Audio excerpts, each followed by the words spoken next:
So this is nursing care of the child with an alteration in sensory perception or a disorder of the eye or ears.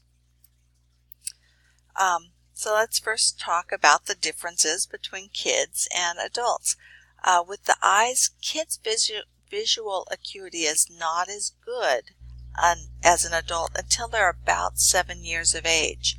They are farsighted prior to that, so they see things that can see well farther away but not up close, and then it slowly moves up to where they get to 20/20. And by a neonate really doesn't see very well at all. They only see, what mom holding them. It's like 18 inches. That's where they can see, and when things are outside of that range, they really don't see it very well. The eyeball is relatively large in the skull, which makes it easier to have an injury. Eye color can change. Usually about 6 months is what it is there is what it will stay. The retinal vasculature in preemies is not well developed, and that puts preemies at risk for visual problems. So the ears. Hearing at birth is totally intact. They can hear. They should hear. We can test little sounds. We don't want something where they're going to feel wind, but a sound, they should respond to a sound. They can't necessarily localize where it is, but they'll startle a little bit. So short, wide, horizontally placed Eustachian tubes, right? They kind of go across instead of going down, and that makes it more prone to ear infections. It allows bacteria and viruses to get into that middle ear. And here's some pictures. Right, here's our outer ear canal, and here's the middle ear, right, where we've got our bones. And then here is the cochlea, which is the inner ear. The Eustachian tube is supposed to let air into this middle ear here. And on an infant, well, it's smaller because they're small, and it's also flatter, so it's easier for germs in the throat to move along here and get into here, or for some sort of infection to make this swell. Because it's so small, it doesn't take much for it to seal it off. And now, instead of this having air in here, you get a vacuum, and the cells having to do their metabolism in a vacuum, you end up with fluid filling in there. That fluid's a perfect medium for bacteria to grow in. Okay, so testing of eyes. This is usually done at every well-child visit. We're looking for the movements, looking for the pupillary light response and that it accommodates. Symmetrical corneal light reflex, so that little sparkle should be equal. Presence of the red reflex, when you shine in there, because of the vasculature of the retina, you should get that red picture, red view, right, the red eyes from in a picture. And then age-appropriate visual acuity, and I said kids are a bit farsighted until they're about 7, so it's about second grade before they can see well, or see close well. Some of the common treatments we're going to use: warm compresses, that's great for styes and things like that. Corrective lenses, that's glasses. Patching, sometimes we have to do surgery, or ear tubes, hearing aids, cochlear implants. We'll talk about all of those. So here is corrective lenses. On an infant, obviously they can't say, oh yes, this is better than that, so they're having to just look at the shape of the eye and make the lenses based on that. But when you see a kid who's not been able to see well get glasses, you can tell they're seeing better. Pressure equalizing tubes. This is our ear tubes, and this just kind of give you a little idea of how small they are and how they're shaped. They're designed so that they kind of lean out, and when they fall out, they fall outward. They make a little slit in the eardrum, tympanoplasty, and then put the ear tube in there. It's usually at the lower part. If the ear is full of fluid, it will let fluid drain out, but the real goal is to let air in there. That middle ear is supposed to be full of air, and because the Eustachian tube is all swollen up or plugged up somehow, it's not getting air, and you get a cycle of chronic ear infections. So if we can get what's in there out, let air in there, since it's not coming in through the Eustachian tube, let it come in through the ear tube. Usually we can break that cycle and stop the ear infection. The tubes don't really stay in that long, a few months for most kids, 3 to 6 months usually, and then they fall out, but usually that's enough to break that cycle of chronic ear infection. This little girl's got a hearing aid, and here's kind of the battery pack to it, as well as an eye patch. The eye patch, we're going to patch her good eye to force her to use her weak eye to strengthen the muscles of that weak eye. And then she also has a hearing aid on. And here's a cochlear implant. Now, let me just say, these are not well accepted by the deaf community. The deaf community would say there's nothing wrong with a deaf child except they don't hear. They don't need to hear. To them, hearing versus not hearing is sort of like blue eyes versus brown eyes. It's an insignificant difference in that to that community. So deaf parents who have a deaf child rarely opt for a cochlear implant. Hearing parents who have a deaf child almost always opt for it.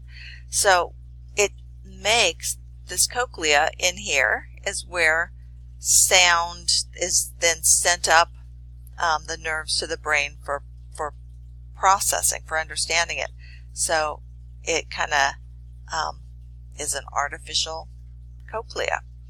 And there's some really great YouTubes if you want to watch kids who have never heard, who are profoundly deaf, hearing for the first time. So observation of the eyes. We're going to assess where are they positioned and are they symmetrical? Do they cross? Do they go up and down? Check for strabismus, nystagmus, squinting. Strabismus is that misalignment. Often it's crossed, but it can be other things too. Nystagmus is jerky motions. And a neonate often has nystagmus when they get out to the edges of their visual field. So they can look okay, and then when they get out here, that's just weak muscles. And as they get stronger, that goes away. But it's not a concern in a newborn. And then squinting. If we can't see, we try squinting. So when we're seeing a kid squinting, that is a concern that we need to refer them.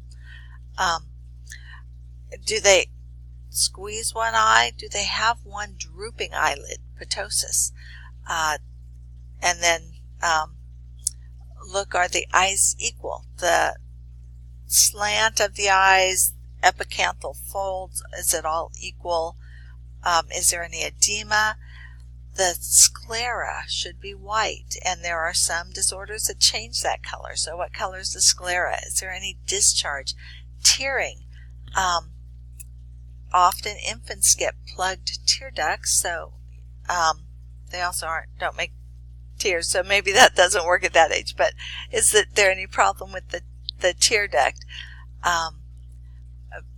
Pupillary, so looking at the pupils, are they equal, and size and reactivity and all those things with the pupils. Okay, conjunctivitis. This is inflammation of the conjunctiva. This is pink eye.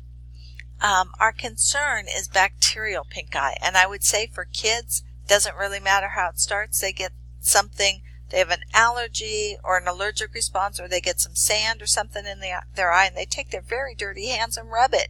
So they often give themselves bacterial conjunctivitis, even if it didn't start that way. So the signs: redness, edema, tearing, discharge, and that's the big one to tell us that's bacterial, is that goopy yellow discharge. And often in the morning they'll wake up and their eye is stuck. We've got to use a damp, warm cloth to loosen that up so that they can even open their eye. It's painful and it's itchy, and the allergic can be very itchy too. So how do you tell the difference between them? Well, they're all inflamed. That purulent goopy discharge. That's bacterial. Viral or allergic, it's usually watery. It's usually a little uncomfortable, mild pain with the bacterial, more itching or just photophobia kind of irritation with the others. Edema, you can get that with bacterial. You'll probably have it if it's viral or allergic. With bacterial, we are going to do antibiotic drops or ointments. Viral or allergic, we don't need that, but as I said, kids often, it doesn't matter how it started, it often turns into bacterial because they rub their eye, and here's our nice goopy purulent drainage. Periorbital cellulitis. These kids usually get admitted to the hospital. So, right, cellulitis means it's in the tissue. There's not a head. There's not an abscess, not one place. It's just more diffuse. And when it's around the eye, we just like to be extra cautious. So these kids get admitted for IV antibiotics. When it's really well under control, they'll switch them to oral and send them home. With these, we'll often do a moist, warm soak, about 20 minutes on every 2 to 4 hours. And that can help bring that down and can feel good too. Eye injuries. If there's been an injury to the eye, we really should refer to the ophthalmologist. So if a foreign body gets embedded in there, that's not just a little bit of sand that you're able to get out, but something is stuck into the eye. The globe, the eye is ruptured. Anything that scrapes the cornea but abrases it, and you've probably all touched your cornea before and it hurts like crazy for quite a while. Very sensitive the cornea is, but an actual abrasion on it, a scratch that stays on there, needs to be seen. And then like a burn or caustic chemical in the eye. Those are all emergent. We need those seen. Non-emergent, just a simple contusion, so a black eye. Treat that with ice, 20 minutes on, 20 minutes off. Scleral hemorrhage, right? And probably most of us either have or have known somebody who they coughed when they were sick and they ended up with some scleral hemorrhages. In the white of the eye was, right, some red broken vessels. No real treatment for that. A foreign body, meaning like just a piece of sand or an eyelash or something, use sterile gauze to try and get that out. Chemical, the best thing to do is irrigate with copious amounts of water. So that doesn't mean a few drops.